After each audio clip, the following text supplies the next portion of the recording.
स्वागत है AC novel world में, जहां हर कहानी एक नई दुनिया का दरवाजा खोलती है। यहां मिलेंगे आपको वो किस्से जो दिल को छू जाए और वो रहस्य जो दिमाग हिला दें। हर एपिसोड में होगा एक नया रोमांच, एक नई जंग और एक ऐसा सफर जो आपको बांध लेगा शुरुआत से अंत तक। तो तैयार हो जाइए डूब जाने के लिए कहानियों की उस दुनिया में जहां कल्पना हकीकत बन जाती है। एसी नॉवल वर्ल्ड, कहानियां नहीं, एहसास हैं। चारों महान दानवराज बुरी तरह घायल थे और उनमें विरोध करने की कोई शक्ति नहीं बची थी। ज्येष्ठ त्रिनेत्री व्याघ्र इतने से संतुष्ट नहीं हुआ। उसने शीत खरगोश रानी को उठाया, पिछली टांगों पर खड़ा हुआ और उसे अपनी बांह के नीचे दबा लिया। फिर उसने बाकी 3 दानवराजों को एक दूसरे के ऊपर ढेर कर दिया और अंत में उन पर पैर रख दिया। आकाश की ओर देखते हुए उसने एक बनावटी श्रेष्ठता के भाव से आह भरी।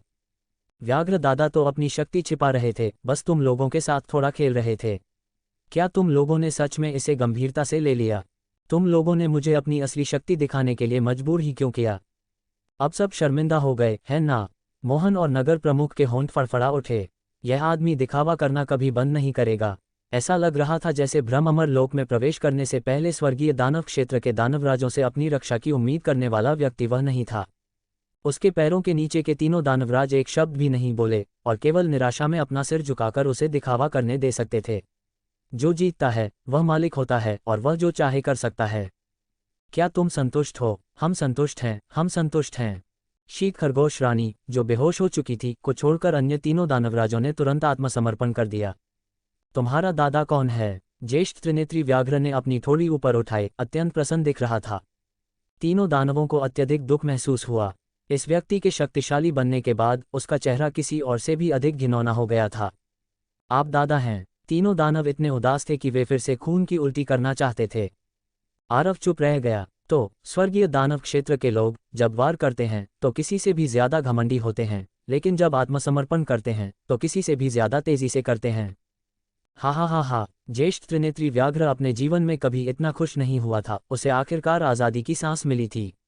यह अफसोस की बात थी कि वह व्याघ्र कुल के छोटे बड़े दानवों को यह दिखा नहीं सकता था, ताकि उन्हें पता चलता कि व्याघ्र राजा ने आखिरकार अपना गौरव वापस पा लिया है। अपनी शक्ति का प्रदर्शन करने के बाद वह निर्देश लेने के लिए नगर प्रमुख के पास दौड़ा। भाई, मेरा प्रदर्शन कैसा था? ठीक ठाक, लगभग दिखावे के राजा के रूप में मेरा सिंहासन ही छीन लिया और अभी भी शाबाशी मांगने की हिम्मत कर रहा है। तुम इनके साथ क्या करने की सोच रहे हो? उसे इन 4 महान दानवराजों के लिए कुछ महसूस नहीं हुआ। ये लड़ाई ज्येष्ठ त्रिनेत्री व्याघ्र ने लड़ी थी और पिछले झगड़े भी उसके ही थे। जहां तक संप्रदाय प्रमुख आरव की बात है, इस मामले से उसका कोई लेना देना नहीं था। उसने ज्येष्ठ त्रिनेत्री व्याघ्र को निर्णायक रूप से कहते हुए सुना, मृत्युदंड तो टाला जा सकता है, लेकिन जीवित दंड तो अपरिहार्य है। नगर प्रमुख ने उसकी ओर देखा, सोचते हुए कि उसे सच में अपने साथी दानवों के लिए कोई भावना नहीं थी। और यह सोचते हुए कि वह पहले स्वर्गीय दानव क्षेत्र की जान पकड़ना चाहता था, उसे लगा कि इस व्यक्ति की कोई हद नहीं है। फिर उसने ज्येष्ठ त्रिनेत्री व्याघ्र को फिर से करते हुए तीनों महान दानवराजों की ओर दौड़ते हुए देखा। धमकियों और डराने धमकाने की एक श्रृंखला के बाद तीनों महान दानवराजों के संग्रह पूरी तरह से छीन लिए गए। दानव जाति की सामग्री से खेती करती है। यही कारण था कि ज्येष्ठ त्रिनेत्री व्याघ्र ने पहले कभी गोलियां नहीं खाई थीं, क्योंकि संसाधन मेल नहीं खाते थे। अब जब उसने तीनों महान दानवराजों और शीत खरगोश रानी की सभी सामग्री की तलाशी ली थी, तो वह आखिरकार अमीर हो गया था। जिस समय स्वर्गीय दानव क्षेत्र के 11 दानवराज ब्रह्म अमर लोक में प्रवेश किए थे, वे अन्य लोगों के कुछ विशेषज्ञों से भी मिले थे और धीरे धीरे जान गए थे कि ये लोग अमर लोक के मार्ग की तलाश कर रहे थे। इसलिए अंत में 11 दानवराज 4 समूहों में विभाजित हो गए और कई मार्गों में खोज की। इन 4 मार्गों के अलावा अन्य 3 मार्गों में कम लोग थे, लेकिन उनका नेतृत्व क्रमशः स्वर्ण नाग राजा, योद्धा वानर राजा और दांत चूहा राजा कर रहे थे। स्वर्गीय दानव क्षेत्र पहले से ही युद्ध में बहुत मजबूत था और यहां तक कि इन 4 कमजोर लोगों ने भी रास्ते में 3 लोगों को नष्ट कर दिया था। अकेले संत स्तर के विशेषज्ञों के 10 वलय थे और लगभग हर वलय में एक संत कलाकृति थी। 15 जादुई हथियार भी थे और अब वे सभी वीर ज्येष्ठ त्रिनेत्री व्याघ्र के थे। फिर ज्येष्ठ त्रिनेत्री व्याघ्र ने उन्हें श्रेष्ठ नेता संप्रदाय प्रमुख आरव को सौंप दिया। ये फसल अप्रत्याशित धन थी। नगर प्रमुख ने कुछ संत कलाकृतियों और प्राकृतिक खजानों को रखा और बाकी का आदान प्रदान किया। उसके अंक और 2.2 बिलियन बढ़ गए और वह स्वाभाविक रूप से मुस्कुराया और इन दानवराजों को बहुत दयालुता से देखा, उन्हें जाने देने के लिए हाथ हिलाया। ज्येष्ठ त्रिनेत्री व्याघ्र आखिरकार रुक गया और तीनों महान दानवराजों को जाने से पहले कुछ बार लात मारी, लेकिन उसने बस शीत खरगोश रानी को हिरासत में ले लिया। तुम उसे क्यों रख रहे हो? भाई, हमने इस यात्रा में बहुत मेहनत की है, क्या हमारी सेवा के लिए एक दासी होना अच्छा नहीं होगा? संप्रदाय प्रमुख आरव ने अपना मुंह खोला, लेकिन शिकायत करने के लिए बहुत सी बातें थीं और वह अवाक रह गया। शीत खरगोश रानी जल्दी से जाग गई और फिर ये देखकर भयभीत हो गई कि उसकी दिव्य आत्मा और आध्यात्मिक शक्ति पर मुहर लगा दी गई थी। ज्येष्ठ त्रिनेत्री व्याघ्र, तुमने क्या किया? क्या तुम खुद नहीं देख सकती? तुम्हें मुझसे क्यों पूछना पड़ रहा है? स्वर्गीय दानव क्षेत्र में उसके द्वारा पीछा किए जाने और पीटे जाने के बाद ज्येष्ठ त्रिनेत्री व्याघ्र को आखिरकार आज़ादी की सांस मिली। दो रास्ते हैं, या तो मर जाओ या हमारी दासी बन जाओ। इससे पहले कि वह अपनी बात पूरी कर पाता, शीत खरगोश रानी ने तुरंत बीच में टोक दिया। मैं दूसरा रास्ता चुनती हूँ। नगर प्रमुख को पता नहीं था कि क्या कहना है। शीत खरगोश रानी जब दिखाई दी थी तो बहुत आक्रामक थी। उसने मूल रूप से सोचा था कि वह उसे वश में नहीं कर पाएगा, लेकिन कौन जानता था कि वह स्थिति को इतनी जल्दी पहचान लेगी। लेकिन उसे नहीं पता था कि स्वर्गीय दानव क्षेत्र कई अन्य लोगों से अलग था। वहाँ 12 दानवराजों के बीच अक्सर बड़ी लड़ाइयाँ होती थीं, अन्य लोगों के विपरीत, जहाँ संत स्तर के विशेषज्ञ खुद को रोकते थे और आसानी से वार नहीं करते थे। इतना लड़ने के बाद वे इसके आदी हो गए थे। अगर वे जीत नहीं सकते थे तो वे या तो भाग जाते थे या आत्मसमर्पण कर देते थे। वे बहुत यथार्थवादी थे। जब तक वे जीवित रह सकते थे, मानव कृषकों की ईमानदारी या गरिमा जैसी कोई चीज़ नहीं थी। तो जल्दी से आओ और मेरे बड़े भाई की पूजा करो। ज्येष्ठ त्रिनेत्री व्याघ्र ने ज्यादा नहीं सोचा और उसे आरव के पास ले गया। क्या? शीत खरगोश रानी तुरंत फिर से नाखुश हो गई। तुम चाहते हो कि मैं उसकी पूजा करूं? वह ज्येष्ठ त्रिनेत्री व्याघ्र से हार गई थी और उसे अस्थायी रूप से आत्मसमर्पण करना पड़ा था, लेकिन इसका मतलब यह नहीं था कि वह दूसरों के सामने आत्मसमर्पण कर देगी। मुझे भी उसे भाई कहना पड़ता है, जल्दी करो। ज्येष्ठ त्रिनेत्री व्याघ्र का गुस्सा भड़क उठा और उसने उसके सिर के पीछे 2 बार थप्पड़ मारा। शीत खरगोश रानी ने दांत पीसे और उसकी आंखें ठंडी थीं। ज्येष्ठ त्रिनेत्री व्याघ्र, मैं अब तुम्हें और भी कम आंकती हूँ। भले ही तुम पहले कमजोर थे, तुम कम से कम व्याघ्र कुल के नेता थे। अब जब तुम शक्तिशाली हो गए हो तो तुम एक इंसान के सामने आत्मसमर्पण करने की हद तक गिर गए हो। तुम पहले जितने अच्छे नहीं रहे। तुम इतनी बकवास क्यों कर रही हो? ज्येष्ठ त्रिनेत्री व्याघ्र ने अधीरता से उसे फिर से थप्पड़ मारा। या तो आत्मसमर्पण करो या मर जाओ। तुम हार चुकी हो, तुम अभी भी इतना शोर क्यों कर रही हो? उसके तानाशाही उत्पीड़न के तहत शीत खरगोश रानी आखिरकार अनिच्छा से झुक गई और अनिच्छा से एक दासी के रूप में अपनी पहचान स्वीकार कर ली। आने वाले दिनों में समूह के रहने के मानक में सुधार हुआ। सटीक कहें तो उनके हाथों ने अपना कार्य खो दिया। अगर वे आध्यात्मिक फल खाना चाहते थे तो कोई तुरंत उसे छीलकर उन्हें खिलाने के लिए ले आता था। अगर वे आध्यात्मिक ओस पीना चाहते थे तो कोई तुरंत उसे भरकर उनके मुंह तक ले आता था। जब वे ऊब जाते थे तो कोई उनके कंधों और पीठ की मालिश करने में उनकी मदद करता था। यहाँ तक कि जब वे ताश खेल रहे थे तो कोई धीरे से हवा देने में उनकी मदद करता था। हालांकि बिल्कुल भी गर्मी नहीं थी, लेकिन अनुष्ठान की भावना सबसे महत्वपूर्ण थी, है ना? आरव को यह स्वीकार करना पड़ा कि एक दानवराज स्तर की दासी उनकी सेवा के लिए होने से रास्ते में एक सुंदर दृश्य जुड़ गया और यह कमोबाव हो गया। शीत खरगोश रानी का मूड इतना शानदार नहीं था। एक गरिमापूर्ण दानवराज के रूप में दासी बनने के लिए मजबूर होना उसके लिए एक परीक्षा थी। वह हमेशा भागने का अवसर लेने के बारे में सोचती रहती थी, लेकिन दुर्भाग्य से ज्येष्ठ त्रिनेत्री व्याघ्र और कृष्ण कच्छप राजा, ये दोनों दानव जातियां उस पर कड़ी नजर रख रही थीं और उसे अब तक कोई अवसर नहीं मिला था। इस समूह की अजीब शैली अन्य लोगों की लड़ाई के साथ एक तीखा विपरीत बनाती थी और वह इसे बिल्कुल भी समझ नहीं पा रही थी। क्या वे छुट्टी के लिए भ्रम अमर लोक में आए थे? क्या प्रवेश करने के बाद हर कोई अमर लोक के प्रवेश द्वार की तलाश नहीं कर रहा है? इन लोगों में सक्रिय और उद्यमशील भावना का जरा सा भी संकेत नहीं दिख रहा था। वे एक मिश्रित जीवन जी रहे थे, मरने का इंतजार कर रहे थे। खासकर ज्येष्ठ त्रिनेत्री व्याघ्र का मानव बड़ा भाई आलस्य और निकम्मेपन की डिग्री तो उससे भी बदतर थी। ठीक 10 दिन बाद शीत खरगोश रानी आखिरकार खुद को रोक नहीं पाए। क्या तुम अमर लोक के प्रवेश द्वार की तलाश करने की योजना नहीं बना रहे हो? हालांकि उसे आत्मसमर्पण करने के लिए मजबूर किया गया था, लेकिन अमर लोक के लिए उसकी लालसा कम नहीं हुई थी और वह अभी भी एक अमर बनने की उम्मीद कर रही थी। हर दिन उनके आसपास घूमने से ऐसा लग रहा था जैसे वह उस लक्ष्य से और दूर जा रही थी। ज्येष्ठ त्रिनेत्री व्याघ्र, जिसने अभी अभी ताश खेलना समाप्त किया था, ने उसे घूर कर देखा। क्या तुम बेवकूफ़ हो? अगर हम अमर लोक के प्रवेश द्वार की तलाश नहीं कर रहे होते तो हम यहाँ क्यों आते? कितना अनावश्यक सवाल। शीत खरगोश रानी लगभग उसके शब्दों पर अटक गई। क्या तुम लोगों को पीड़ा शब्द के बारे में कोई गलतफहमी थी? लेकिन मुझे तुम्हारे खोजने के इरादे का कोई संकेत नहीं दिखता। हम इसे खोजने के लिए कड़ी मेहनत कर रहे हैं, बस तुम इसे देख नहीं सकती। तुम कहाँ देख रहे थे? क्या तुम लोग पूरे दिन बस खा पी कर मज़ा नहीं कर रहे थे? किसी और के अधीन एक दानव होने के नाते वह केवल धैर्यपूर्वक एक मुस्कान निचोड़ सकती थी और अप्रत्यक्ष रूप से जांच कर सकती थी। तुम इसे कब ढूंढ पाओगे? ज्येष्ठ त्रिनेत्री व्याघ्र की आंखें चौड़ी हो गईं। क्या यह उस तरह का महत्वपूर्ण रहस्य है जिसके बारे में तुम जैसी दासी पूछताछ कर सकती हो? अपनी जगह जानो। शीत खरगोश रानी का चेहरा गुस्से से सफ़ेद हो गया। उसने कसम खाई कि जब वह भविष्य में एक अमर बन जाएगी तो वह निश्चित रूप से इस निर्लज और घृणित व्याघ्र दानव को पीट पीट कर अधमरा कर देगी। इस समय आरव बोला, ठीक है, शांत हो जाओ, मेरी बेटी को सोने की ज़रूरत है। हुआंग जल्दी से सो गई। उसके सो जाने के बाद भाई आरव ने देखा कि एक और दिन बीत चुका है, इसलिए उसने गूढ़चित्र से एक शिष्य को बुलाया और उसकी योग्यता में सुधार किया। इस अवधि के दौरान उसने दूसरी और तीसरी पीढ़ी के शिष्यों की योग्यता में सुधार को प्राथमिकता दी।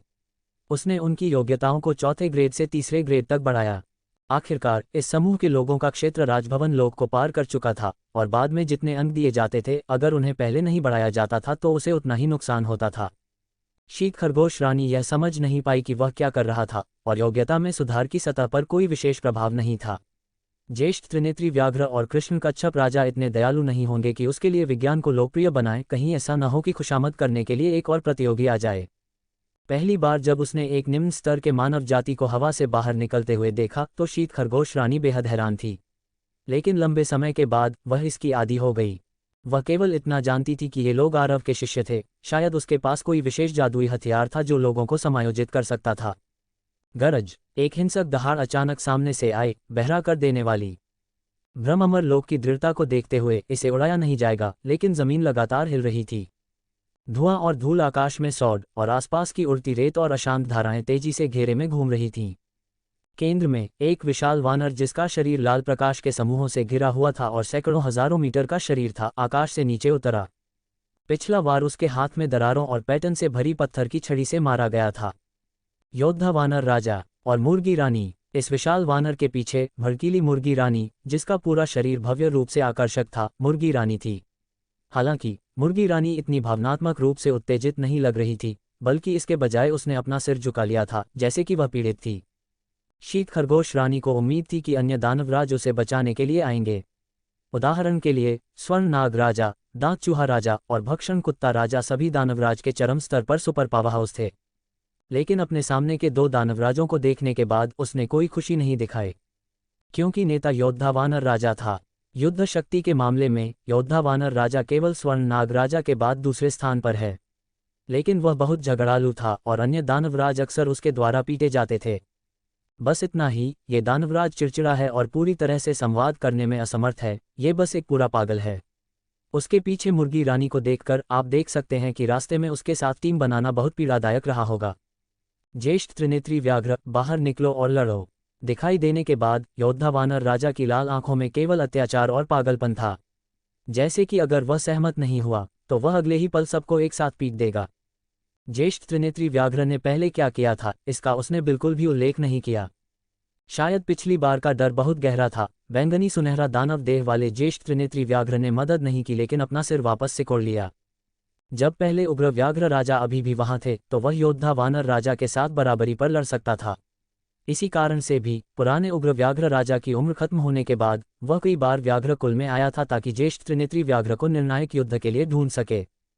प्रत्येक बार पहले ज्येष्ठ त्रिनेत्री व्याघ्र को अग्रिम में खबर मिल गई थी और वह शरण लेने के लिए भाग गया था और फिर तूफान गुजर जाने के बाद वापस आ गया था। ये सब एक आदत बन गई है। योद्धा वानर राजा चरम दानवराजों के बीच एक नेता है जो पिछले बकरा राजा और नाग राजा से बहुत मजबूत है। उसे बिल्कुल भी आत्मविश्वास नहीं है। भाई, यह आदमी इस तरह का अभिमानी रूप बना रहा है, ये स्पष्ट है कि वह तुम्हें गंभीरता से नहीं लेता है। मुझे कोई छूट मत दो, उसे जोर से पीटो। संप्रदाय प्रमुख आरव ने इस निर्लज व्याघ्र को घूर कर देखा। क्या तुम्हें लगता है कि मैं बेवकूफ़ हूँ? वह सामने वाला पागल वानर उसे असहज कर रहा है, लेकिन यह मृत व्याघ्र और भी घृणित है।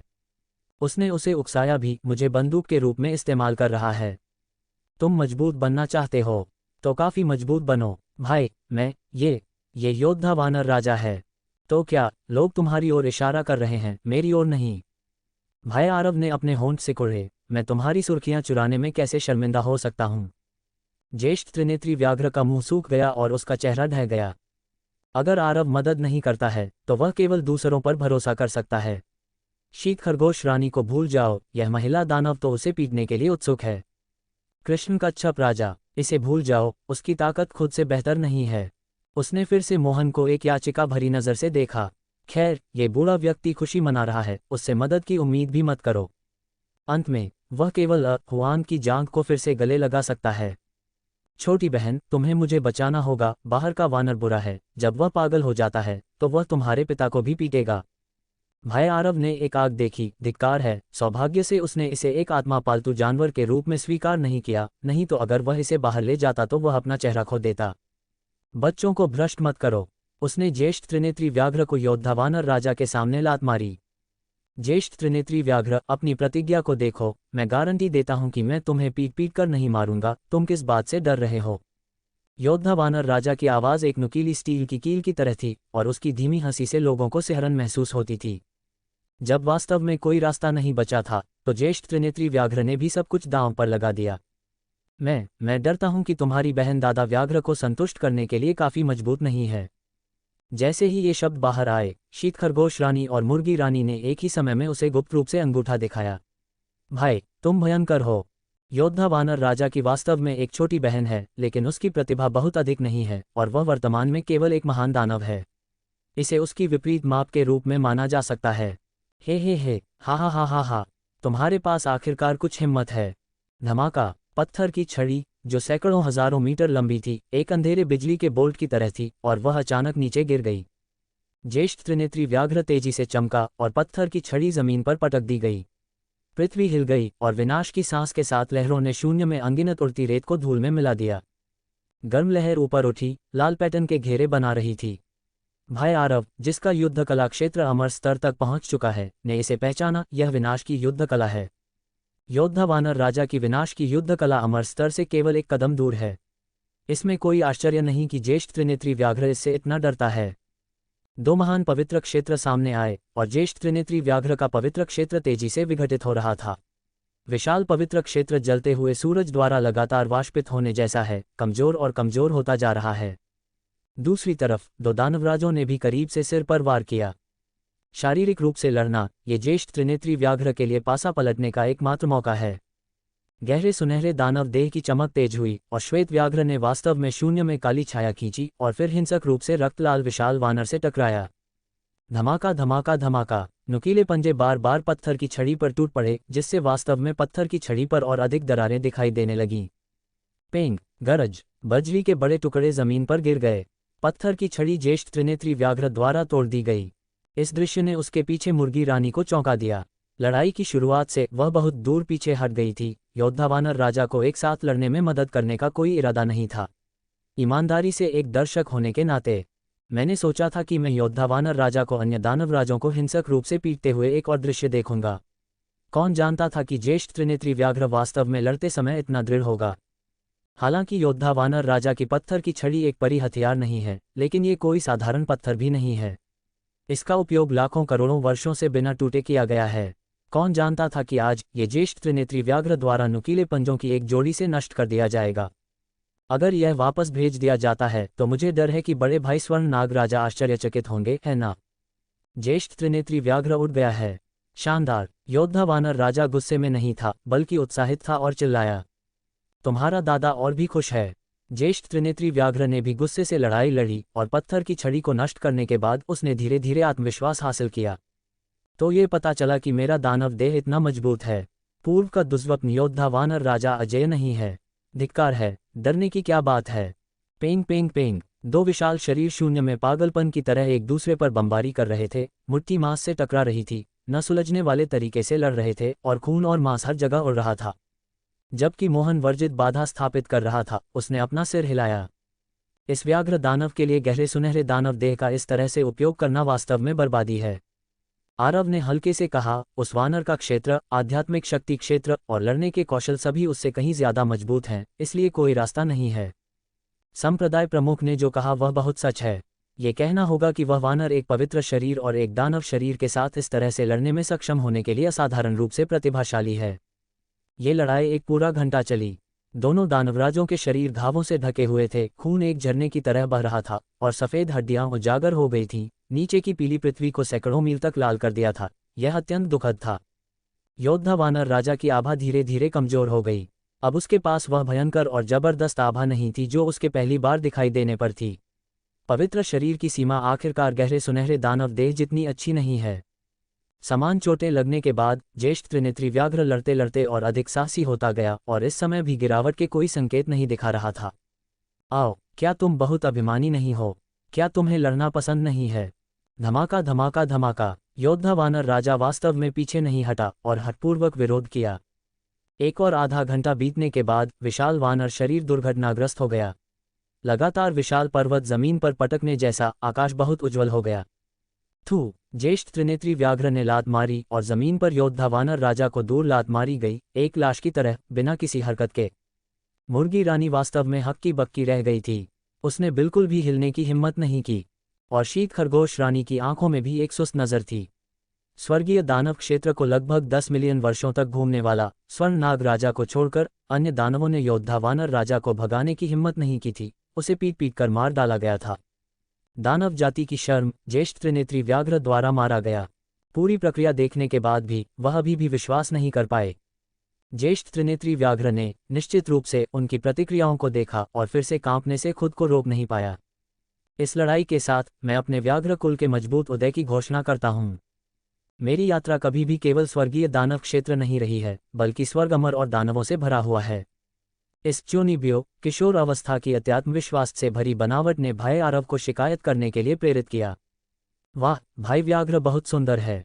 मुर्गी रानी ने अपने पतले और आकर्षक शरीर को मरोड़ा और झुक गई। तुम बहुत अद्भुत हो, मैं तुम्हारे वीर रूप से जीत गई हूँ। ज्येष्ठ त्रिनेत्री व्याघ्र ने अपनी थोड़ी ऊपर उठाए और गर्व से कहा, चून कि तुम जीत गई हो तो रहो और एक दासी बनो। मुर्गी रानी हक्की बक्की रह गई। दासी, तुम्हारा क्या मतलब है? क्या तुम अनिच्छुक हो? वह भी ठीक है, मैं अब तुम्हारे पंखों को उतार दूंगा। मैं लंबे समय से अप्रसन्न था। पहले स्वर्गीय दानव क्षेत्र में मुर्गी रानी ने उसका बहुत मजाक उड़ाया था। उसका कोई अच्छा प्रभाव नहीं है। मैं तैयार हूँ। भाई व्याघ्र बहुत मजबूत है। मैं निश्चित रूप से तुम्हारी दासी बनने को तैयार हूँ। वह वर्तमान मामलों को जानने के सिद्धांत को भी समझती है। लड़ाई में जीतना असंभव है और वह भाग नहीं सकती। आत्मसमर्पण करने के अलावा कोई विकल्प नहीं है, न केवल मेरी बल्कि मेरे बड़े भाई आरव की भी। मुर्गी रानी फिर से भ्रमित हो गई। कौन बड़ा भाई? वह इंसान। भाई व्याघ्र, तुम इतने शक्तिशाली हो, तुम अभी भी किसी और के अधीन क्यों हो? ज्येष्ठ त्रिनेत्री व्याघ्र ने घूर कर देखा। बस अपनी दासी बनो, कम बात करो और ज्यादा काम करो। ओहो! मुर्गी रानी ने शीत खरगोश रानी की तुलना में इस स्थिति को अधिक आसानी से स्वीकार कर लिया। इसके बाद ज्येष्ठ त्रिनेत्री व्याघ्र ने योद्धा वानर राजा के लूट के माल को खंगाला और यह सब खोज लिया। दानव जाति जो संसाधन उपयोग कर सकती है, उसे छोड़कर बाकी को श्रेष्ठ नेता, संप्रदाय प्रमुख आरव को सौंप दिया जाएगा। भाई आरव बहुत संतुष्ट था। ये व्याघ्र जानता है कि चीजों को कैसे संभालना है। इसके अलावा सभी पुरुष दानवों को नीचे गिरा दिया गया और सभी महिला दानवों को अपने उपयोग के लिए ले लिया गया। ये बहुत पेशेवर और जानकार दिखता है। हालांकि योद्धा वानर राजा की टीम में केवल 2 दानवराज थे, लेकिन उन्होंने बहुत कुछ हासिल किया। उसमें से खोजे गए 25 वलय थे। कुछ गोलियों, आत्मा पत्थरों और पवित्र हथियारों को छोड़ने के बाद शेष विनिमय ने और 3.6 बिलियन अंक जोड़े। भाई आरव ने दूरी में योद्धा वानर राजा की लाश पर अर्थपूर्ण ढंग से देखा और अचानक महसूस किया कि स्वर्गीय दानव क्षेत्र के दानवराज वास्तव में उत्साही थे। वे खजाने देने और महिला दानवों को भेजने के लिए हजारों मील दूर से आए थे। धन्यवाद नहीं कहना थोड़ा शर्मनाक होगा। मुर्गी रानी को लेने के बाद ये टीम सड़क पर चलती रही। जब तक वे दूर चले गए थे, तब तक जमीन पर योद्धा वानर राजा की लाश थोड़ी देर के लिए मरोड़ गई और आखिरकार एक साधारण आकार के वानर में बदल गई।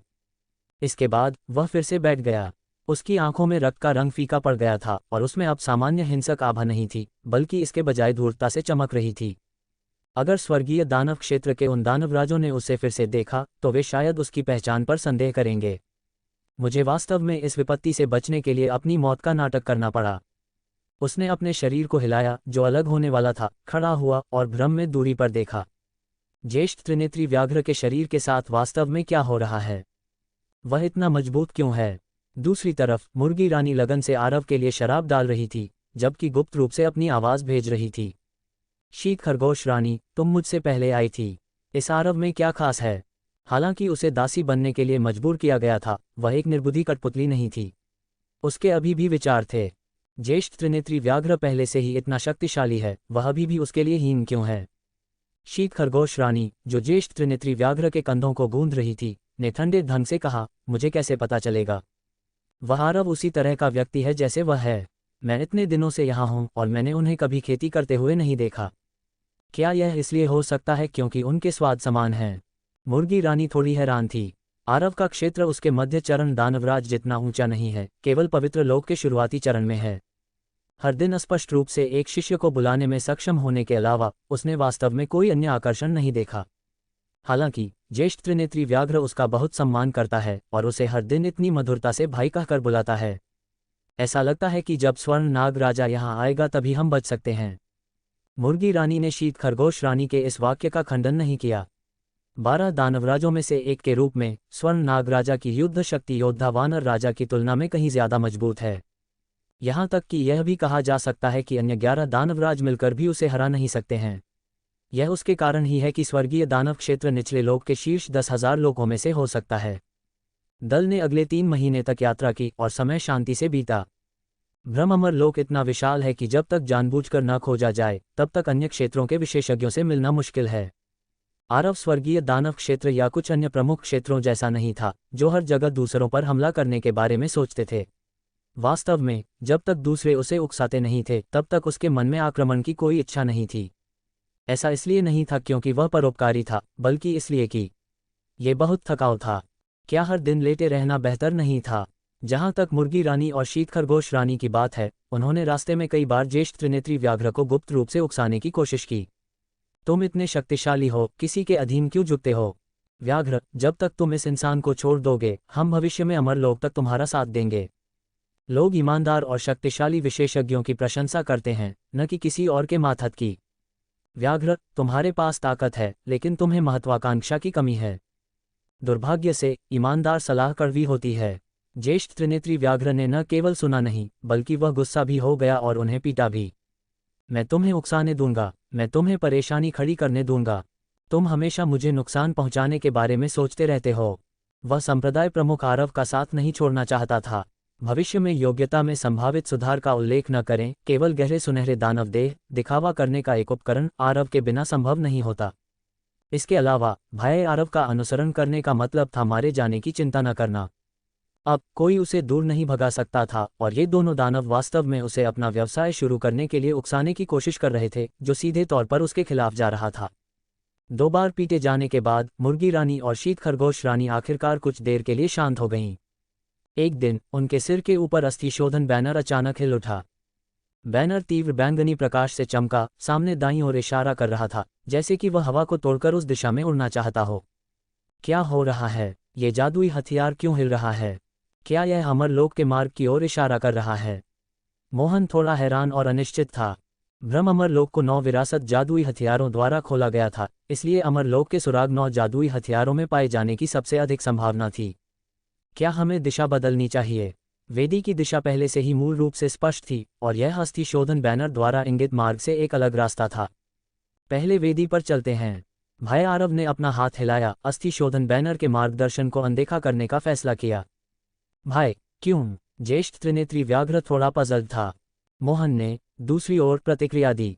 तुम बेवकूफ व्याघ्र, तुम मठाधीश के गहन आशय को कैसे समझोगे? ब्रह्म अमर लोक स्पष्ट रूप से ऊपरी लोक के अमर सम्राटों द्वारा कृत्रिम रूप से बनाया गया था और 9 विरासत जादुई हथियार जानबूझकर ऊपरी लोक द्वारा पीछे छोड़ दिए गए हैं। ये सब उन अमर सम्राटों की गणना के भीतर है। अस्थि शोधन बैनर की दिशा चुनना दूसरों द्वारा व्यवस्थित मार्ग के अनुसार कार्य करने का मतलब है। किसी को नहीं पता कि हम अंत में किस तरह की साजिश में पड़ेंगे। वेदी चुनना अलग है। ये निश्चित रूप से एक अप्रत्याशित परिवर्तन है जिसकी ऊपरी लोक ने आशंका नहीं की थी और यह खेल को भी तोड़ सकता है। उसके विश्लेषण को सुनकर संप्रदाय प्रमुख आरव थोड़ा शर्मिंदा हुआ। तो मेरे आकस्मिक संकेत का इतना गहरा आशय था? वास्तव में उसने इतना नहीं सोचा था, उसने बस महसूस किया कि वह इतने लंबे समय से वेदी की ओर चल रहा था और अगर वह नहीं जाता और देखता तो उसे असहज महसूस होता। कौन जानता था कि मोहन इतना चतुर होगा और उसके लिए ऐसा गहरा कारण लेकर आएगा। ठीक है, ज्येष्ठ मोहन मुझे सबसे अच्छे से समझता है। यह मठाधीश दूसरों को मुझे कैसे हेरफेर करने दे सकता है? मठाधीश बुद्धिमान हैं। मोहन ईमानदारी से आश्वस्त था और जोर से प्रशंसा की। अगर मठाधीश का मार्गदर्शन नहीं होता तो इस बूढ़े व्यक्ति ने यह नहीं सोचा होता और अस्थि शोधन बैनर के मार्ग को चुना होता। जैसे ही वे वेदी की ओर बढ़ते रहे, अमर संहारक भाला रखने वाले अमर अवशेष कुल के युद्ध विभाग को भी इसी तरह का मार्गदर्शन मिला। अमर संहारक भाला एक अज्ञात दिशा में इशारा कर रहा था। उनके पास मूल रूप से कोई लक्ष्य नहीं था, इसलिए वे स्वाभाविक रूप से बिना किसी झिझक के वहां दौड़ पड़े। दूसरी तरफ हरिलता और हृदय जनजाति के अन्य सदस्य, जो हवा और ठंड से गुजर चुके थे, लोगों के एक और समूह के साथ चल रहे थे। हालांकि बाहरी प्रवेश द्वार आसपास थे, प्रवेश करने के बाद वे और आरव एक अज्ञात दूरी से अलग हो गए थे और वे मिल नहीं पाए थे। अगली यात्रा कठिनाइयों से भरी थी। अगर हृदय भेदक शंकु उन्हें संत स्तर के विरोधियों के खिलाफ लड़ने की अनुमति नहीं देता तो वे बहुत पहले ही मिटा दिए गए होते। इसके बाद उन्हें जल जनजाति के साथ जुड़ने का सौभाग्य मिला और टीम में एक संत स्तर के विशेषज्ञ के साथ वे आखिरकार सुरक्षित हो गए। मुझे आश्चर्य है कि आरव कैसा कर रहा है। संप्रदाय प्रमुख आरव की क्षमता के साथ वह शायद अभी भी इस भ्रम अमर लोक में आसानी से आज़ादी से घूम सकता है। हाँ, अगर हम उसके साथ चल पाते तो और भी अच्छा होता। हालांकि जल जनजाति और हृदय जनजाति दोनों अमर अवशेष कुल के 9 जनजातियां हैं और हृदय जनजाति और जल जनजाति के बीच कोई पिछला संघर्ष नहीं था, लेकिन अब हर कोई बहुत करीब नहीं है। दोनों पक्षों ने लाखों वर्षों तक संवाद नहीं किया है और वे बहुत अपरिचित हैं। दूसरी तरफ ने उन्हें अपने लोगों के रूप में नहीं माना है। उन्हें केवल मुश्किल से एक साथ चलने की अनुमति दी गई थी और उन्हें अपनी ताकत की कमी के कारण रास्ते में बहुत तिरस्कार सहना पड़ा। इसके बारे में सोचते हुए ये वास्तव में उतना आरामदायक नहीं था जितना कि जब उन्होंने आरव के साथ गठबंधन किया था। कोई चिंता नहीं थी और अगर वे मर भी जाते थे तो भी उन्हें पुनर्जीवित किया जा सकता था। ये बहुत स्थिर था। जैसे ही लोगों का एक समूह आवाज संचरण के माध्यम से संवाद कर रहा था, हृदय भेदक शंकु और जल जनजाति के जल नियंत्रण मोती एक ही समय में जल उठे। एक बाईं ओर का सामना कर रहा था और दूसरा दाईं ओर का सामना कर रहा था और वे हवा को तोड़ने की मुद्रा में भी थे। क्या ऐसा हो सकता है कि हमें आखिरकार अमरलोक का प्रवेश द्वार मिल गया है? जरूर होगा। आखिरकार एक प्रतिक्रिया है। दोनों टीमों में हर कोई एक ही समय में खुश हुआ। हालांकि 2 विरासत जादुई हथियार 2 पूरी तरह से विपरीत दिशाओं में इशारा कर रहे थे। इसने सभी को थोड़ा हैरान और अनिश्चित कर दिया और वे थोड़ी देर के लिए यह नहीं जान पाए कि कैसे चुनना है। जल जनजाति के कुलपति तूबू ने जल्दी से 2 जनजातियों को अलग करने और अपने अलग रास्ते जाने का फैसला किया। हरिलता थोड़ी बेचैन थी। अगर वे अलग हो जाते हैं तो अगर वे अन्य क्षेत्रों का सामना करते हैं तो हृदय जनजाति फिर से खतरे में पड़ जाएगी। बस इतना ही, उसकी राय बेकार थी। तूबू के आदेश देने के बाद जल जनजाति के कई सदस्यों ने निजी तौर पर यह भी कहा कि उन्होंने आखिरकार बोझ को फेंक दिया है। इसने हरिलता और अन्य लोगों को मिश्रित भावनाओं का एहसास कराया। उन्हें संदेह होने लगा कि सामूहिक शब्द अमर अवशेष कुल का क्या अर्थ था। हम भी चल पड़ें। जब तक हम अमर लोक पहुंच जाते हैं सब ठीक हो जाएगा। हृदय जनजाति के सदस्यों ने चुपचाप सिर हिलाया और एक और अज्ञात और खतरनाक यात्रा शुरू की। हालांकि ये यात्रा उनके कल्पना से कहीं ज्यादा सुगम थी। हृदय भेदक शंकु के मार्गदर्शन में वे सिर्फ 10 दिनों में एक खाली लॉन में पहुंचे। हरा लॉन बड़ा नहीं था, केवल लगभग 1 मील के दायरे में था। लेकिन भ्रम अमरलोक में, जहां उल्टी रेत और चट्टानें हर जगह थीं और नियम अराजक थे, ये बस एक चमत्कार था। ये कहाँ है? कितनी समृद्ध आध्यात्मिक ऊर्जा! यहाँ प्रवेश करने के बाद मुझे लगता है कि मेरी मन की स्थिति ने कई अंतर्दृष्टि प्राप्त की हैं। हे भगवान, क्या ये पहले से ही अमरलोक है? वे छोटे लॉन पर उत्साह से कूदे और नाचे। पिछले कुछ महीनों से यह बहुत उदास रहा था और ऐसी शुद्ध भूमि का होना दुर्लभ था। हरिलता ने भी एक लंबे समय से खोई हुई मुस्कान दिखाई और जल्द ही एक और अच्छी खबर आई। लॉन के केंद्र में एक अज्ञात जेड मंच की खोज की गई थी। जेड मंच के केंद्र में एक नाली थी और उसका आकार हृदय भेदक शंकु जैसा ही था। क्या संयोग है! ये निश्चित रूप से वापस 9 अमर पूर्वजों की व्यवस्था रही होगी। इसमें कोई आश्चर्य नहीं कि उसे और जल जनजाति को जो दिशाएं मिली वे अलग थीं। ऐसा लगता है कि जल जनजाति के पास भी एक समान जगह होनी चाहिए। ये निश्चित रूप से सही है। कुलपति, जल्दी करो और हृदय भेदक शंकु को अंदर डालो और कोशिश करो। मेरा अनुमान है कि इसे अंदर डालने के बाद हम सीधे अमरलोक में टेलीपोर्ट कर सकते हैं। हाँ, मैं इसके लिए बहुत उत्सुक हूँ। अपने कबीले के सदस्यों के आग्रह पर और एक धड़कते हुए उत्साह से भरे दिल के साथ हरिलता ने सावधानीपूर्वक हृदय भेदक शंकु को जेड मंच के खांचे में रखा। सफ़ेद रोशनी की एक किरण आकाश में चली गई, फिर तेजी से गायब हो गई। इसके तुरंत बाद हृदय भेदक शंकु जेड मंच के साथ विलीन हो गया। हरिलता को अचानक एहसास हुआ कि वह हिल नहीं पा रही है। न केवल वह, बल्कि मौजूद हृदय जनजाति के सभी सदस्य मूर्तियों में बदल गए। वे सभी अपनी पिछली जयकार और उत्साह की अवस्थाओं में जम गए थे। हरिलता अभी भी होश में थी, लेकिन उसकी आत्मा पर मुहर लग गई थी, वह किसी और से जुड़ने में असमर्थ थी। जेड मंच पर पैटर्न को देखते हुए उसने एक अवर्णनीय बेचैनी महसूस की, जिससे उसे चक्कर आ गया। ऐसा महसूस हुआ जैसे भीतर से एक अज्ञात धागा फैल रहा था, सीधे उसके दिल से जुड़ रहा था, धीरे धीरे उसकी जीवन शक्ति को खींच रहा था। ये क्यों हो रहा था? क्या उन्हें अमरलोक में प्रकट नहीं होना चाहिए था? वे जिस अंत का सामना कर रहे थे, वह क्यों था? उसके पास पूछने के लिए अनगिनत सवाल थे, लेकिन वह अपना मुंह नहीं खोल सकती थी, और वह नहीं जानती थी कि किससे पूछना है। उसी समय एक छोटी झील के केंद्र में 500 जल जनजाति के सदस्य भी मूर्तियों में बदल गए। अमर अवशेष कुल की कलाकृतियों को उनके संबंधित खांचों में रखे जाने के बाद भ्रम अमर लोक में सभी ने शून्य में फैली जंजीरों को देखा। ये जंजीरें दिखने में पहुंच के भीतर थीं, फिर भी बिना किसी सार के, जैसे कि वे केवल भ्रम थे। कुछ लोग जंजीरों के साथ उड़े, उन्हें ट्रेस करने की कोशिश कर रहे थे, लेकिन वे कभी भी उनके स्रोत को नहीं ढूंढ पाए। क्या हो रहा है? क्या भ्रम अमरलोक में कुछ बदलाव हो रहा है? क्या ऐसा हो सकता है कि अमरलोक का मार्ग खुलने वाला है? मुझे इन जंजीरों से एक अशुभ आभा क्यों महसूस होती है? विभिन्न क्षेत्रों के विशेषज्ञों ने अलग तरह से प्रतिक्रिया व्यक्त की। कुछ उत्साहित थे, जबकि अन्य ने गहरी भौहें चढ़ाईं। दूर ऊपरी लोक में एक अमर महल के भीतर सुनहरी रोशनी विकीर्ण करता एक शक्तिशाली व्यक्ति, जिसका वास्तविक रूप अमर आत्माएं भी नहीं पहचान सकती थीं, धीरे धीरे अपनी आंखें खोलीं। उसके सामने अलग अलग दिखावे के 9 अमर खुद को दंडवत कर रहे थे। रिपोर्टिंग पूर्वज, 9 खजाना परम विनाश व्यूह आखिरकार प्रतिक्रिया कर रहा है। सुनहरे अमर व्यक्ति ने धीरे धीरे बात की, उसकी आवाज़ सभी दिशाओं से गूंज रही थी। बहुत अच्छा। नीचे एक शिष्य ने सम्मानपूर्वक कहा, वर्तमान में 4 कलाकृतियां अपने पदों पर लौट आई हैं। एक बार जब सभी 9 खजाने अपनी जगह पर आ जाएंगे, तो भ्रम अमर लोक के भीतर सभी जीवित प्राणी तुरंत नष्ट हो जाएंगे।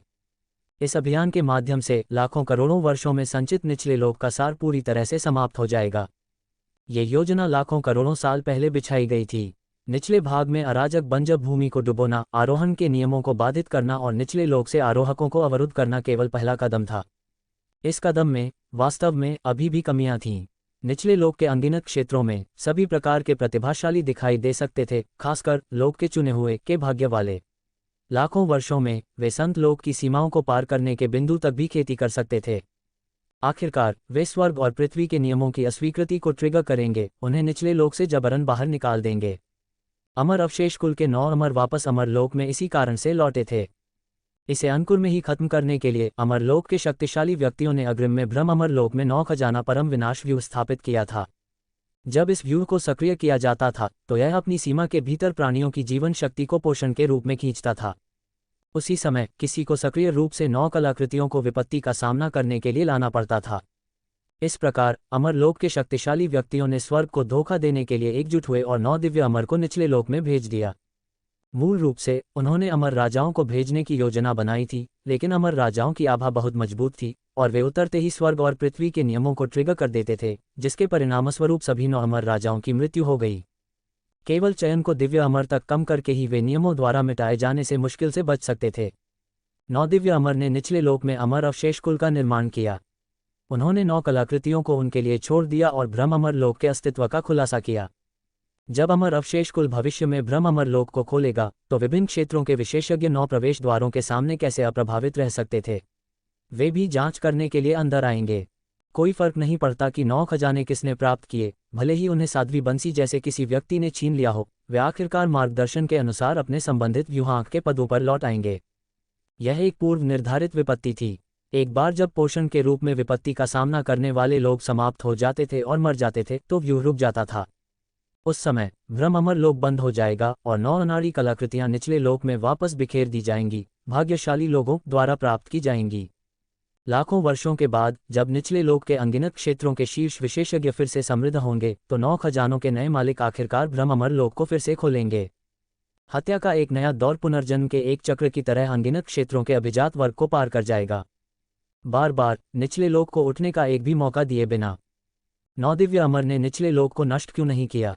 क्योंकि यह नहीं किया जा सका। इसका उल्लेख न करें कि निचले लोक में अनगिनत क्षेत्र थे, यहाँ तक कि सिर्फ एक क्षेत्र में अरबों जीवित प्राणियों को मारना भी उन्हें असीम कर्म द्वारा समय से पहले भस्म होने के लिए पर्याप्त होगा। यहाँ तक कि उनके पीछे अमर लोक के शक्तिशाली व्यक्ति जिन्होंने योजना में भाग लिया था, वे कर्म से उलझ जाएंगे और धीरे धीरे घट जाएंगे। मूल रूप से उन्होंने सोचा था कि 9 खजाने हर मिलियन वर्षों में एक बार अपनी स्थिति में लौट आएंगे। लेकिन अप्रत्याशित रूप से पहली बार जब अमर अवशेष कुल के 9 जनजातियां ऊपर गए तो वे नियम अशांति और रक्त बुराए आभा से मारे गए और वे समय से पहले घबराहट में पीछे हट गए।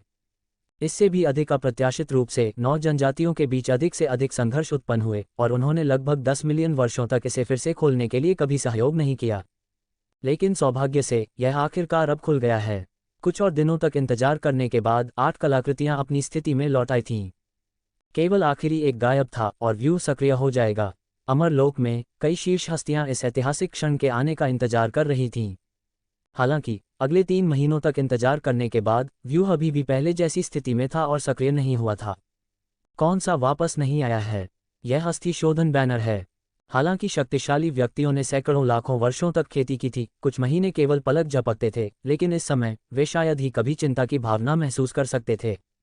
लाखों वर्षों से वे चढ़ने में असमर्थ थे और निचले लोक के अनगिनत क्षेत्रों में संत लोक के राक्षसी प्रतिभावान लोगों का एक बड़ा समूह उत्पन्न हुआ होगा। अगर ये उत्कृष्ट लोग सफलतापूर्वक अमरलोक तक पहुंच गए तो ये परेशानी भरा होगा। कौन जानता था कि उनमें से कितने लोग के चुने हुए थे? शायद कई गहन लो अमर सम्राट भी उभर सकते थे। वे ऐसा नहीं देखना चाहते थे। जितनी जल्दी हो सके उन सभी को मिटा देना बेहतर था।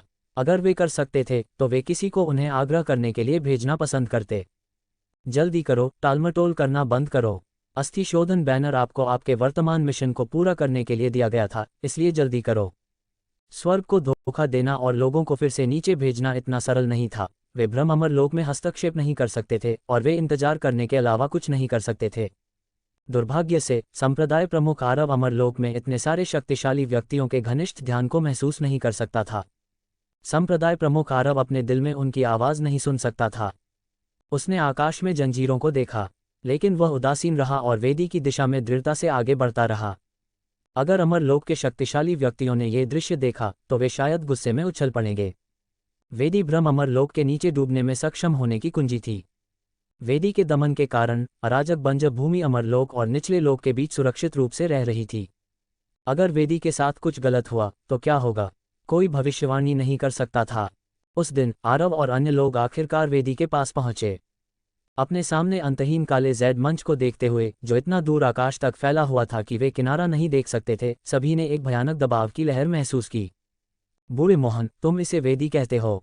उनके सामने ऊंचा मंच तहों पर तहें जमाए हुए था, जो गगनचुंबी पहाड़ों जैसा दिखता था।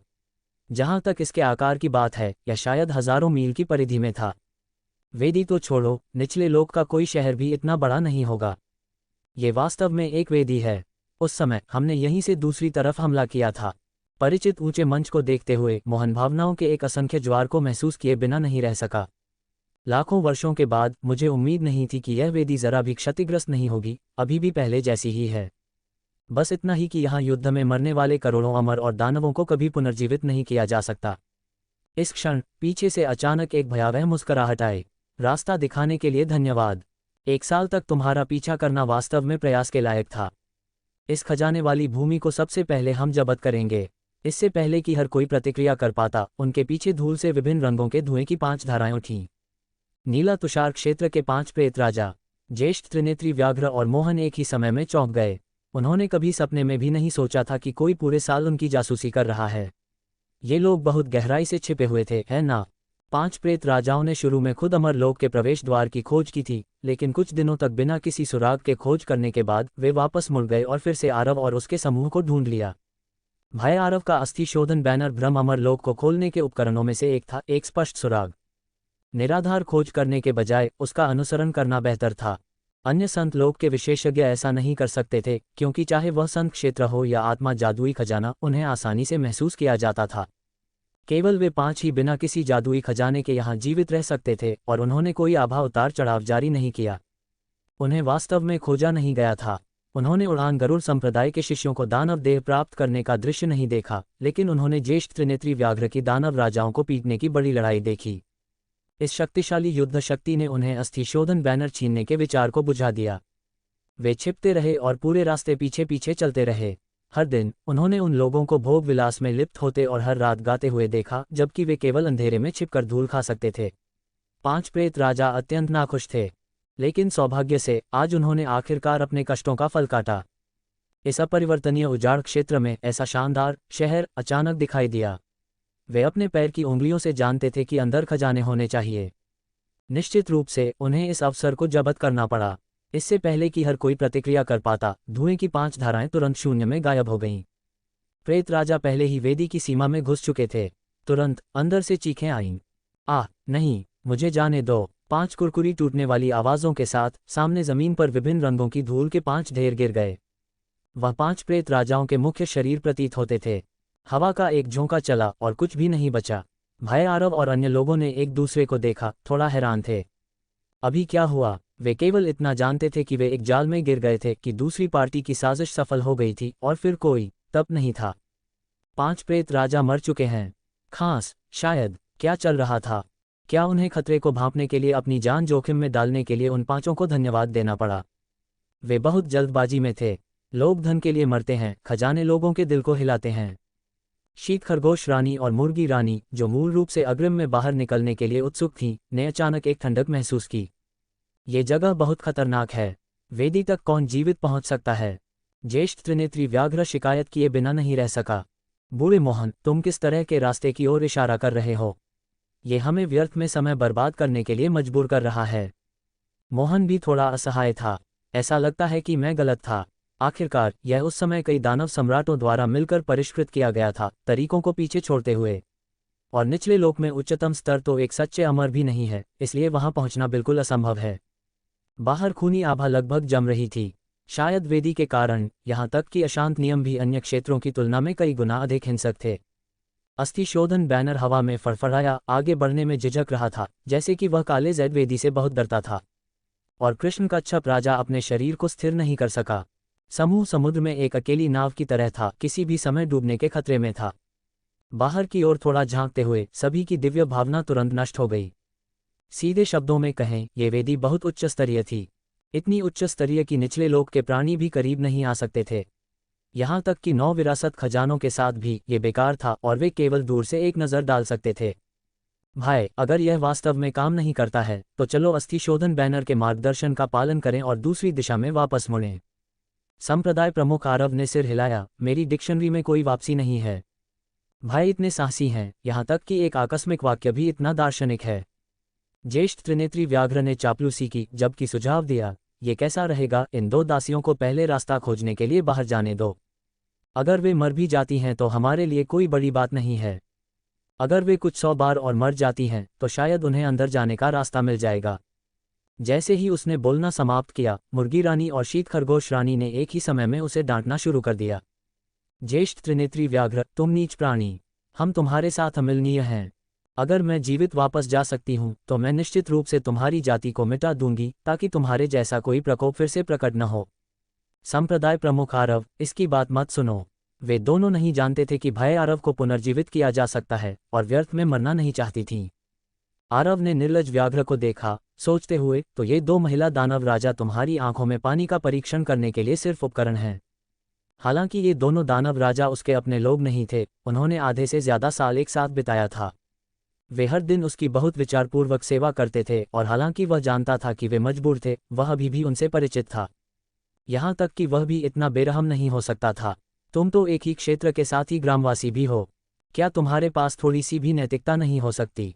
ठीक है, जब वास्तविक खतरा हो तो मैं दूसरों को कैसे जाने दे सकता हूँ?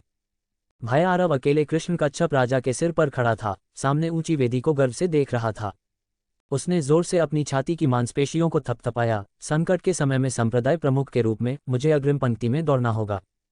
सामने दूसरों के लिए एक मृत अंत है, लेकिन यह उसके लिए क्या है? सिस्टम के पुनरुत्थान धोखा के साथ डरने की क्या बात है? ज्येष्ठ त्रिनेत्री व्याघ्र संदेह से भरा था। उसे विश्वास नहीं था कि आरव इतना महान था। भाई, क्या तुम गंभीर हो? मोहन ने भी पहली बार उसे समझाया। संप्रदाय प्रमुख, 2 बार सोचें।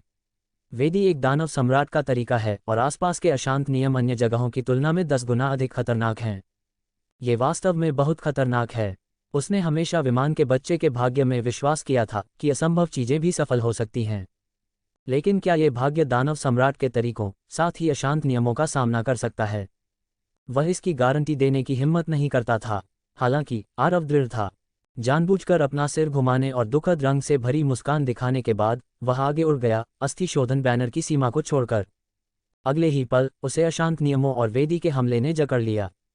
उसे प्रतिक्रिया करने का भी समय नहीं मिला, उसे विरोध करने का भी समय नहीं मिला। दानव सम्राट के तरीके उसके वर्तमान क्षेत्र से बहुत दूर थे, कई दानव सम्राटों द्वारा मिलकर काम करने से छोड़े गए तरीकों का उल्लेख नहीं करना।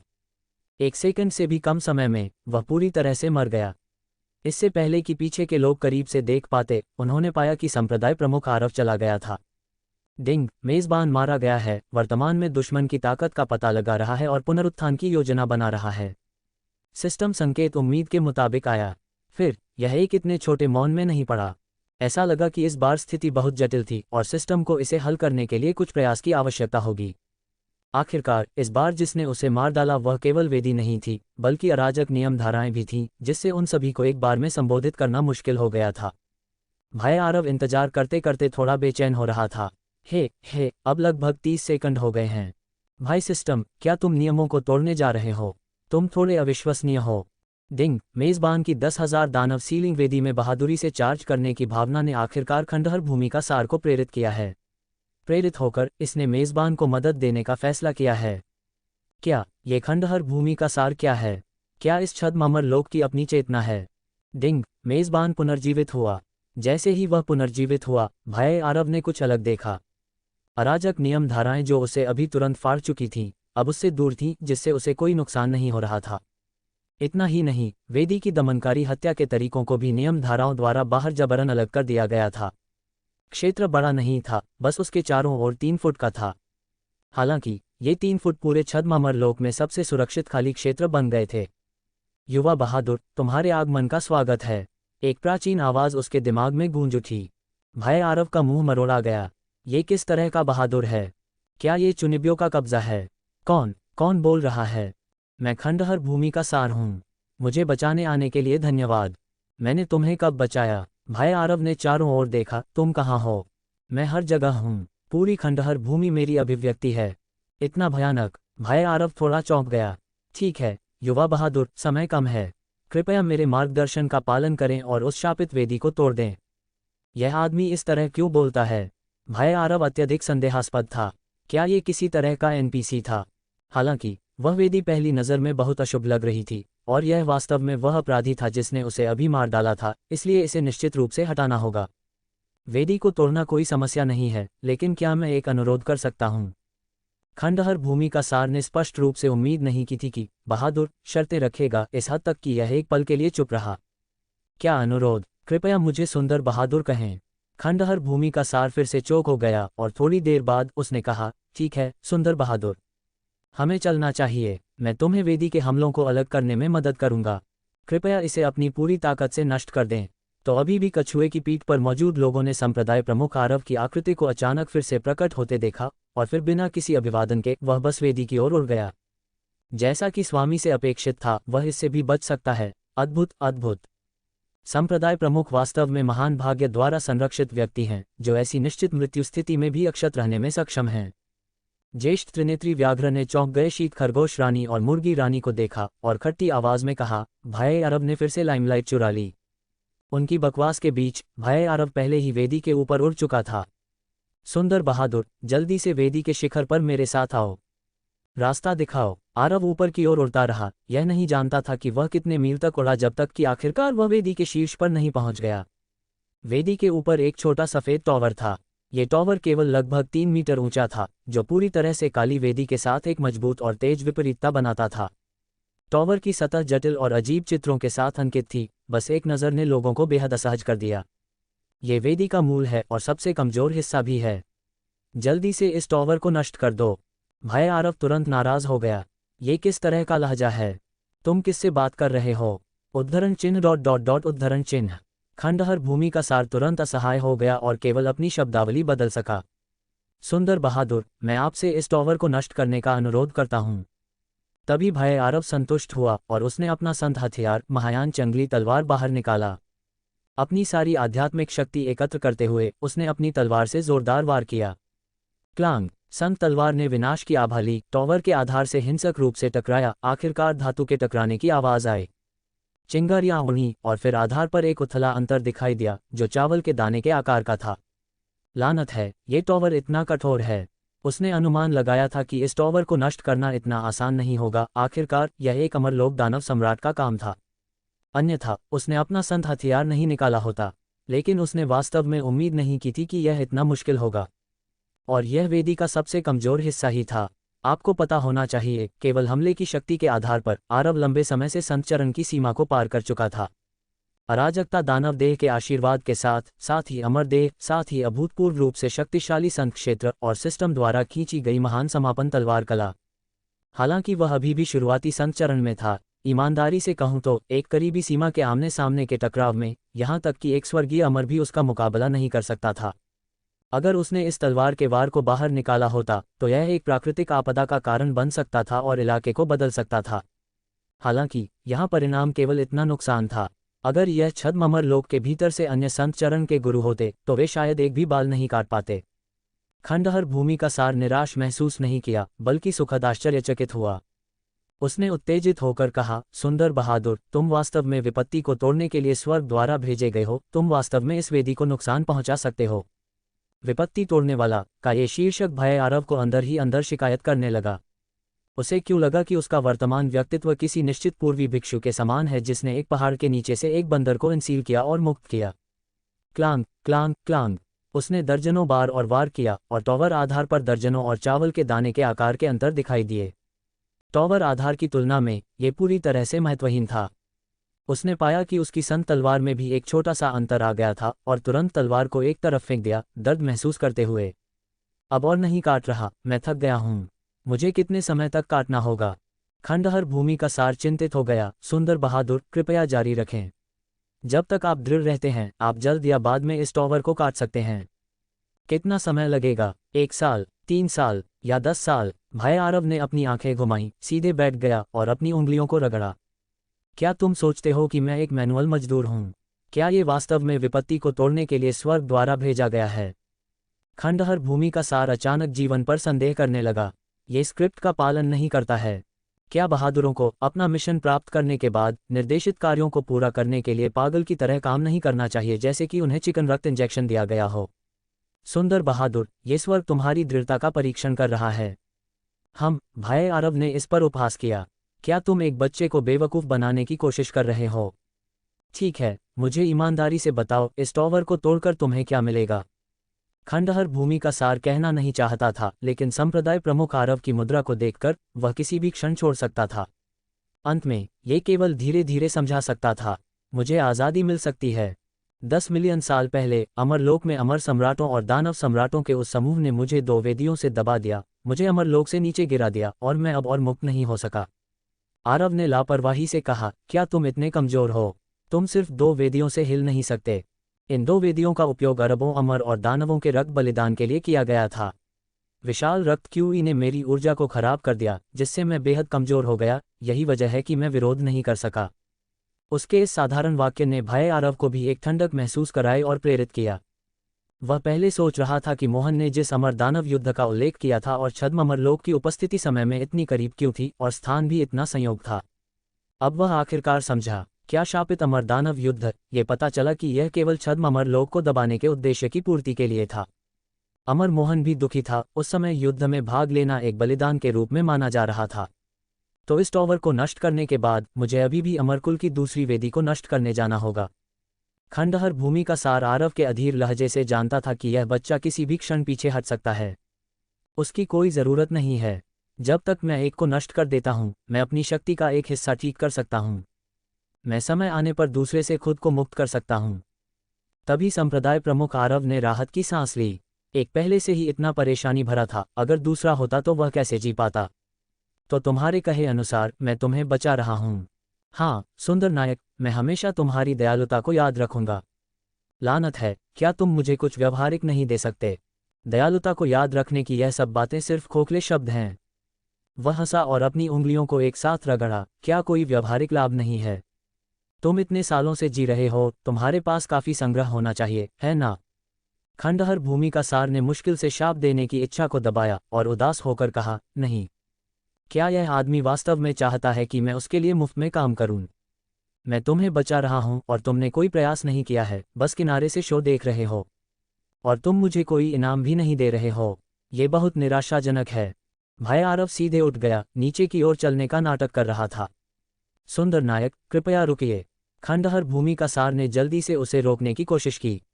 इस नायक की शैली उसके अपेक्षित से बहुत अलग थी और उसे तर्क और भावना से अपील करनी पड़ी। जब तक मैं बच निकलता हूं और इस जगह को छोड़ देता हूं, आरोहण नियम सामान्य हो जाएंगे।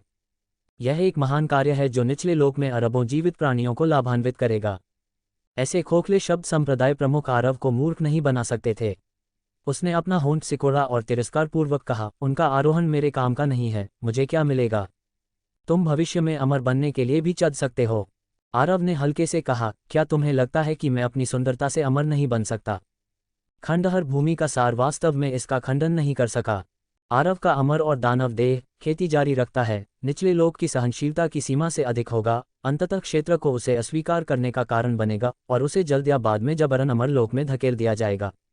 जिस कारण से वह भ्रम अमर लोक के बारे में इतना उत्साही था, वह सिर्फ जल्द ही अमर लोक जाने के लिए था। लंबे समय तक झिझकने के बाद खंडहर भूमि का सार को आखिरकार अनिच्छा से थोड़ा खून बहाना पड़ा। मैं तुम्हारे संत क्षेत्र को एक नया मुख्य नियम प्रदान कर सकता हूँ। क्या ऐसी अच्छी बात है? जिस क्षण संत क्षेत्र आकार लेता है, कई नियम उत्पन्न होंगे। ये नियम कृषक के अपने संत क्षेत्र से पैदा होते हैं, सबसे करीबी होते हैं और हेरफेर करने में सबसे आसान होते हैं, इसलिए उन्हें मुख्य नियम कहा जाता है। मुख्य नियमों की संख्या एक पल से निर्धारित होती है। भले ही कोई भविष्य में अमर बन जाए, वे अभी भी उन कुछ मुख्य नियमों को परिष्कृत करना जारी रखेंगे। अन्य रास्तों से सीखे गए नियमों को केवल द्वितीयक नियम कहा जा सकता है। द्वितीयक नियम किसी के अपने संत क्षेत्र से पैदा नहीं होते हैं, इसलिए भले ही किसी को उनके बारे में कुछ ज्ञान हो, वे अभी भी बहुत खराब होंगे। इसलिए जितने अधिक मुख्य नियम होंगे, कोई उतना ही अधिक शक्तिशाली होगा। आमतौर पर एक संत लोक विशेषज्ञ के संत क्षेत्र में 3 से 5 अलग अलग मुख्य नियम होंगे। भाई आरव ने कभी किसी नियम का अध्ययन नहीं किया था, लेकिन क्योंकि उसकी मार्शल नींव बहुत गहरी थी, उसके संत क्षेत्र के आकार लेते ही उसे सीधे 9 नियम प्राप्त हुए। ये पहले से ही बहुत उत्कृष्ट माना जाता है। आखिरकार संत क्षेत्र जो 9 नियमों से अधिक हो सकते हैं, दुर्लभ हैं। तुम ऐसी चीज भी कर सकते हो। मोहन के अनुसार किसी और के संत क्षेत्र को एक मुख्य नियम प्रदान करना असंभव है, यहाँ तक कि एक अमर सम्राट के लिए भी। बेशक जब तुम खंडहर भूमि में प्रवेश किए तो तुम्हें हर जगह नियमों के अराजक प्रवाह देखने चाहिए, है ना? नियम मेरी विशेषता हैं। खंडहर भूमि का सार शायद ही कभी गर्वित था। अद्भुत, अद्भुत। भाई आरव ने उसे एक अंगूठा दिखाया, फिर मुस्कान के साथ पूछा, तो तुम्हारे पास बहुत सारे नियम हैं, तुम्हारे पास कुल कितने हैं? खंडहर भूमि का सार ने गर्व से कहा, 999। क्या? आरव तुरंत उछल पड़ा, तुम्हारे पास 999 नियम हैं और तुम मुझे केवल एक देते हो? तुम इतने कंजूस कैसे हो सकते हो? तस्क तस्क, क्या तुम्हारे पास कोई अंतरात्मा है? उसके दिल टूटने वाले भाव को देखते हुए खंडहर भूमि का सार पजल था, इसका अंतरात्मा से क्या लेना देना है? यह नहीं है कि मैं कंजूस हूं, लेकिन अगर बहुत अधिक मुख्य नियम हैं, तो संत क्षेत्र इसे संभाल नहीं सकता है। इसके अलावा अगर बहुत अधिक मुख्य नियम हैं, तो तुम भविष्य में अमर बनने के बाद उन सभी को परिष्कृत नहीं कर पाओगे और ये तुम्हारी प्रगति को प्रभावित करेगा। भले ही मैं उन्हें तुम्हें दे दूं, तुम उन्हें संभाल नहीं सकते। संप्रदाय प्रमुख आरव इस पर विचार नहीं करेगा, वह केवल जानता था कि अधिक बेहतर है। 999 नियम, अगर मैं उन्हें दिखाता हूं तो ये कितना प्रभावशाली होगा। शायद अमर लोक में अद्वितीय है ना? यह मेरा काम है, ये सिर्फ इस बात पर निर्भर करता है कि तुम उन्हें देने को तैयार हो या नहीं। खंडहर भूमि का सार अवाक था। वास्तव में जिस कारण से वह अनिच्छुक था, वह ये था कि दूसरों को नियम प्रदान करना उसके अपने शरीर से रक्त चढ़ाने जैसा था और बाद में ठीक होने में कम से कम सैकड़ों अरबों साल लगेंगे। अगर यह भागने के लिए नहीं होता तो वह यह इनाम नहीं देता। वह पहले दिन मौजूद था जब अमर लोक दिखाई दिया और अब तक कोई भी कृषक उसके नियमों में से एक को प्राप्त करने में सक्षम नहीं हुआ है। ये देखकर कि उसका रवैया नर्म हो रहा था, आरव ने जल्दी से अपने लाभ पर जोर दिया। मैं तुम्हें बता रहा हूं, तुम वास्तव में जिद्दी हो। अगर तुम मुझे और अधिक मुख्य नियम देते हो तो मेरा संत क्षेत्र मजबूत हो सकता है, मेरे हमले अधिक शक्तिशाली होंगे और मैं तेजी से काट पाऊंगा।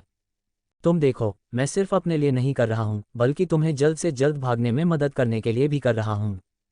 भाई आरव भावना और तर्क के साथ समझाने में भी बहुत कुशल था। किसे पता था कि मुझे इतनी परवाह थी? तुम, जिसे बचाया जा रहा है, अपने पैर खींच रहे हो, ये वास्तव में निराशाजनक है। खंडहर भूमि का सार को विश्वास नहीं था कि यह बच्चा उसके लिए कर रहा था। वह स्पष्ट रूप से केवल लाभ में रुचि रखता था। हालांकि आरव के शब्दों में कुछ समझ थी। भले ही वह तुरंत उन मुख्य नियमों को परिष्कृत नहीं कर सका, सिर्फ संख्या बढ़ाने के लिए उसके संघ क्षेत्र में एक दुनिया को हिला देने वाला बदलाव लाने के लिए पर्याप्त होगा। उसके हमलों की शक्ति वास्तव में मजबूत हो जाएगी। ठीक है, ये तुमने मांगा है। अपने संघ क्षेत्र को जारी करो। संप्रदाय प्रमुख आरव ने अपने संघ क्षेत्र को जारी किया, जो सैकड़ों हजारों मील से अधिक था, बिना किसी झिझक के। हालांकि 3 फुट की सीमा से अधिक होने के बाद वेदी द्वारा इसे जल्दी से नष्ट कर दिया जाएगा, यह अभी भी 3 फुट की सीमा के भीतर मौजूद था। खंडहर भूमि का सार भी चौंक गया। तुम्हारा संघ क्षेत्र इतना बड़ा है, तुमने ये कैसे किया? भाई आरव ने जानबूझकर हैरान होकर देखा, एक अद्वितीय सुंदर नायक के रूप में क्या यह एक सामान्य विन्यास नहीं है? खंडहर भूमि का सार को एहसास हुआ कि यह आदमी सिर्फ दिखावा कर रहा था। मैं नियम प्रदान करना शुरू कर रहा हूं, अगर तुम इसे संभाल नहीं सकते तो पहले से बता देना। वह सभी 990 नियम देना नहीं चाहता था, यह अनुमान लगाते हुए कि इतने बड़े क्षेत्र के साथ भी 100 या उससे अधिक देना सीमा होगी। मेरा सबसे बड़ा फायदा यह है कि मेरी भूख बढ़ी है, आओ। इसके तुरंत बाद आरव के क्षेत्र में एक आग जैसा लाल धागा दिखाई दिया। उसने तुरंत गर्मी और गर्माहट महसूस की, यह आग का नियम था। जैसे ही यह उसके क्षेत्र में प्रवेश किया, इसने उसे बेहद करीबी महसूस कराया, जैसे कि यह उसके अपने क्षेत्र के भीतर पोषित हुआ हो।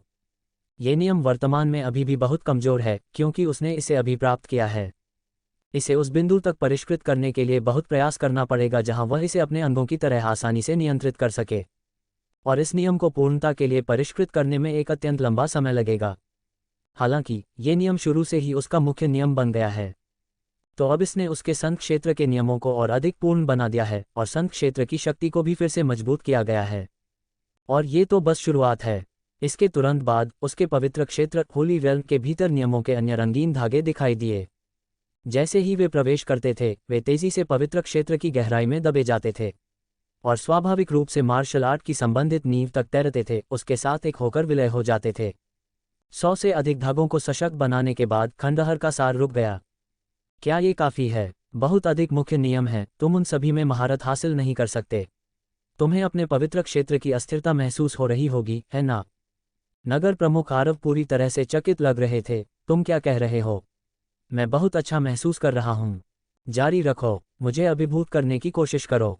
खंडहर का सार बल्कि अवाक था और केवल जारी रख सकता था, और इसलिए ये चला अंतिम 990 धागों तक, और नगर प्रमुख आरव ने एक बार भी रुको शब्द नहीं कहा। सभी 990 मुख्य नियमों को पवित्र क्षेत्र में एकीकृत करने के बाद आरव के पास कुल 992 मुख्य नियम थे। ऐसा इसलिए था क्योंकि 990 धागों में से कई ने उसके पास पहले से मौजूद 9 मुख्य नियमों की नकल की थी। ये 992 मुख्य नियम 9 प्रमुख मार्शल आर्ट नींव के साथ जुड़े हुए थे, जिससे उसे पवित्र क्षेत्र की अपनी समझ में एक बड़ी छलांग मिली। लेकिन तदनुसार उसका पवित्र क्षेत्र कई गुना अधिक अराजक हो गया। अन्य पवित्र क्षेत्र विशेषज्ञों के विपरीत, जिनके पवित्र क्षेत्रों में कुछ मुख्य नियम थे जो अच्छी तरह से व्यवस्थित थे और पूर्ण आसानी से नियंत्रित किए जा सकते थे। खंडहर का सार एक बड़ा नुकसान झेलने के बाद खुशी से कहा, तुम्हारा वर्तमान पवित्र क्षेत्र में प्रवेश करने से पहले एक डोमेन जितना स्पष्ट भी नहीं है।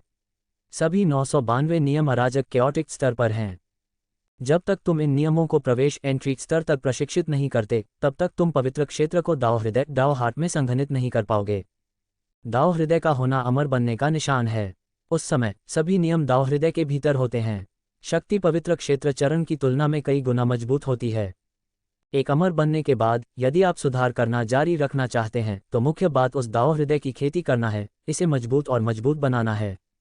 लेकिन पवित्र क्षेत्र को दाव हृदय में संघनित करने के लिए सबसे बुनियादी शर्त सभी मुख्य नियमों को प्रवेश स्तर तक परिष्कृत करना है। इसके लिए नियमों की समझ, बहुत अधिक समझ और एक लंबी अवधि की आवश्यकता होती है। खंडहर का सार की नज़रों में इस जीवनकाल में इस बच्चे के अमर बनने की कोई उम्मीद नहीं थी। सभी 992 मुख्य नियमों को अराजक स्तर से प्रवेश स्तर तक बढ़ाना बंदर के साल तक ले जाएगा। मुझे डर है कि भले ही उसकी उम्र खत्म हो जाए, उसने इसका 10वां हिस्सा भी खेती नहीं किया होगा। मैं देखूंगा कि तुम बाद में ये खेल कैसे खेलते हो। वैसे भी वह अब इस दुविधा से बाहर निकलना चाहता था। जहां तक आरव भविष्य में अमर बन सकता था या नहीं, यह उसका काम नहीं था। यह अन्य लोगों के लिए है। मेरी अद्वितीय प्रतिभा के साथ, क्या तुम्हें लगता है कि यह एक कठिन कार्य है? नगर प्रमुख आरव ने इतनी सोचने की जहमत नहीं उठाई। वह केवल जानता था कि हालांकि उसका पवित्र क्षेत्र अब अराजक था, उसकी समग्र शक्ति पहले से कम 10 गुना मजबूत थी। इसका कोई रास्ता नहीं था। मुख्य नियमों की संख्या 100 गुना बढ़ गई थी। भले ही वह इसे अच्छी तरह से नियंत्रित नहीं कर सका, कुल राशि अभी भी वहां थी। क्या मैं अब इस टॉवर को नष्ट करना जारी रख सकता हूँ?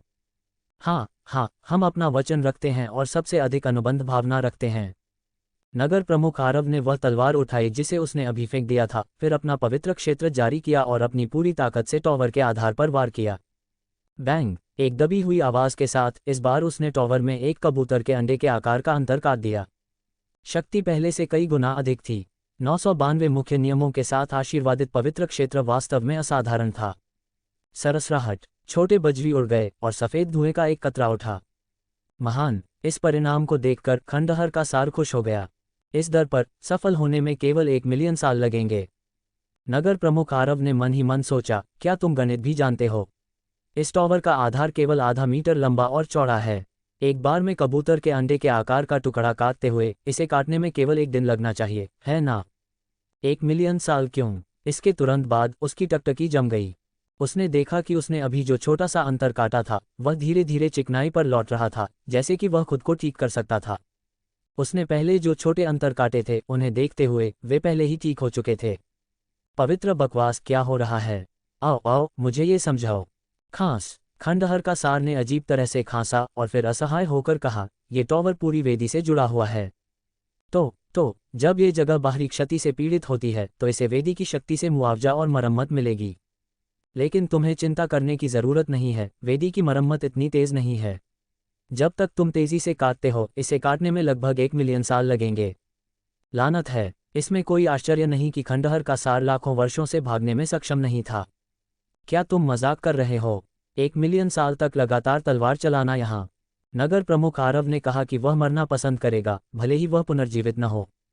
1 मिलियन साल तो छोड़ो, वह 1 साल भी खड़ा नहीं हो सकता था। सुंदर योद्धा, तुमने मेरे नियमों को स्वीकार कर लिया और तुमने ये भी कहा कि तुम्हारे पास सबसे अधिक अनुबंध भावना है। खंडहर का सार जैसी एक इकाई के लिए जो अमरलोक के जन्म के बाद से जीवित था, 1 मिलियन साल कुछ भी नहीं थे। वह आरव को हार मानने नहीं देना चाहता था। लानत है, तो तुम यहाँ मेरा इंतजार कर रहे थे? नगर प्रमुख आरव ने अपने दांत पीसे। मुझे पता था, तुम उन 990 नियमों को इतनी आसानी से कैसे दे सकते थे। तुमने मेरे लिए एक गड्ढा खोदा। ही, सुंदर योद्धा, तुमने गलत समझा।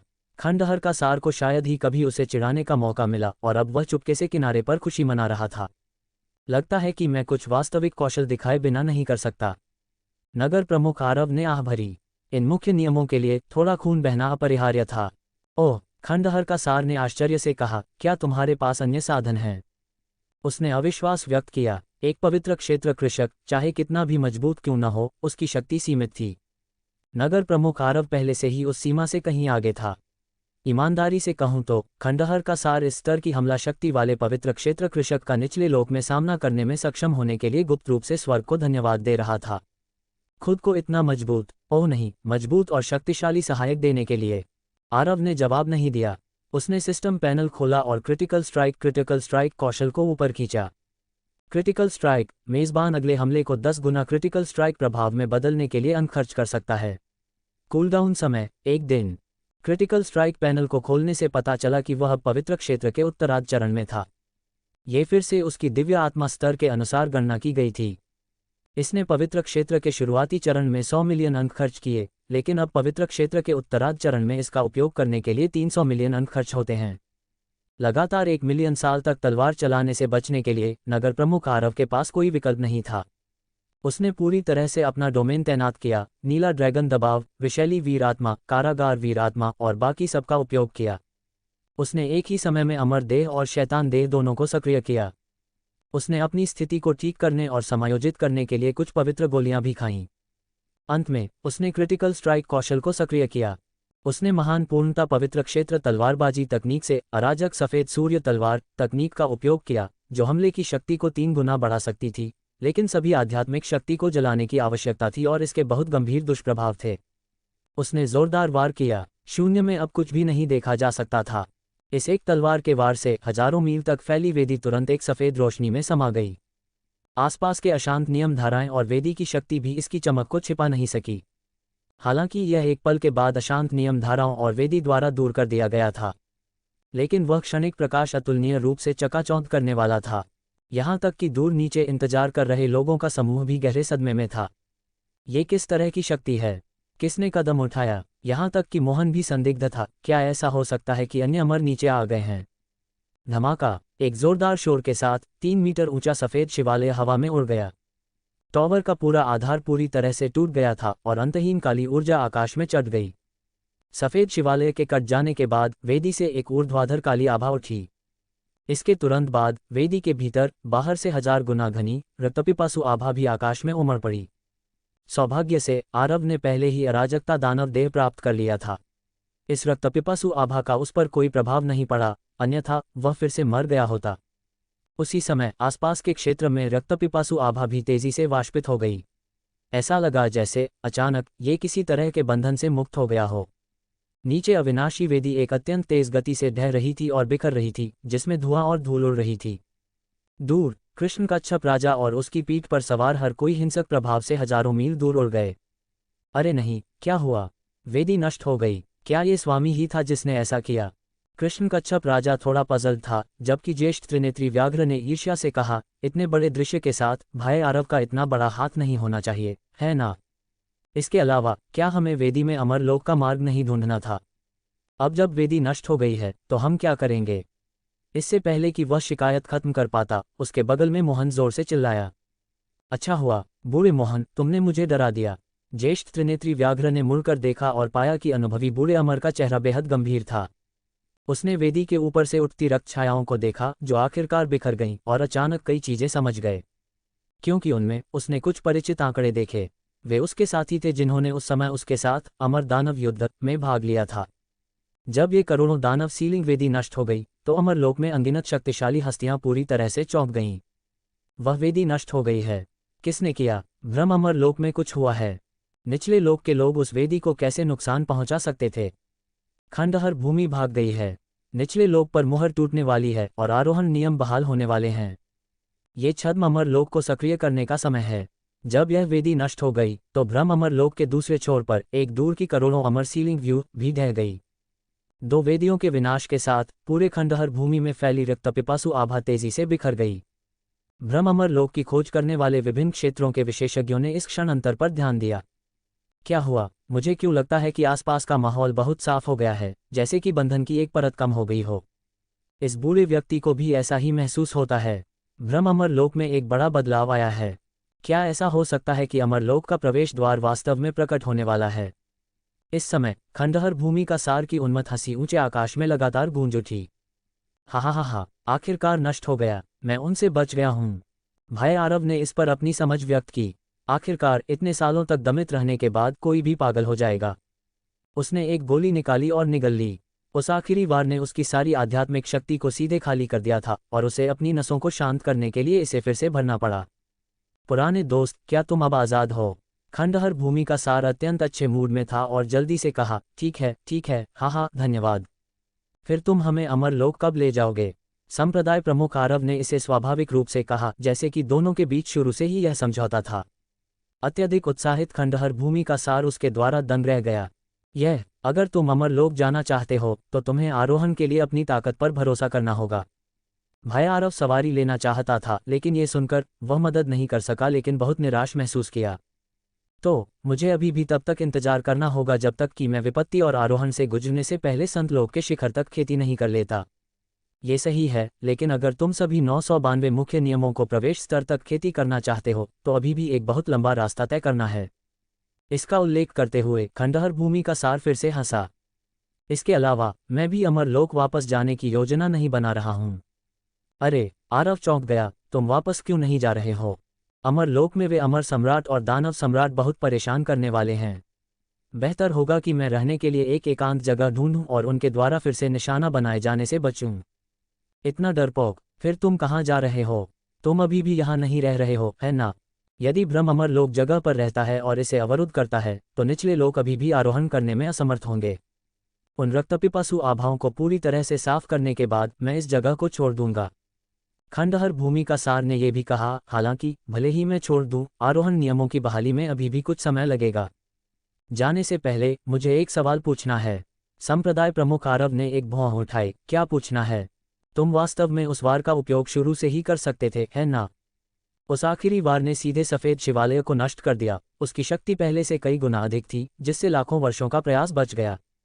खंडहर भूमि का सार अब शांत हो गया। उसने ध्यान से सोचा और महसूस किया कि यह बच्चा स्पष्ट रूप से जानबूझकर ऐसा कर रहा था।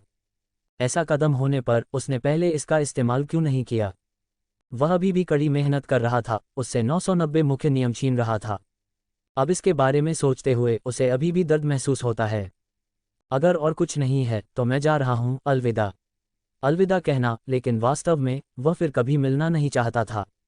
हालांकि आरव ने उसे बचाया, जिससे वह काफ़ी आभारी था, लेकिन उसे नहीं पता था कि भाई आरव भी गुप्त रूप से उसकी बदनामी कर रहा था। बचाए जाने के बाद भी उसे सुंदर नायक नहीं कह रहा था। इतना यथार्थवादी। एक मिनट रुको, ये खंडहर भूमि तुम्हारी मूर्तियों से भरी हुई है ना? तो क्या खंडहर भूमि का सार अब केवल उससे दूर रहना चाहता था ताकि फिर से धोखा न खाए?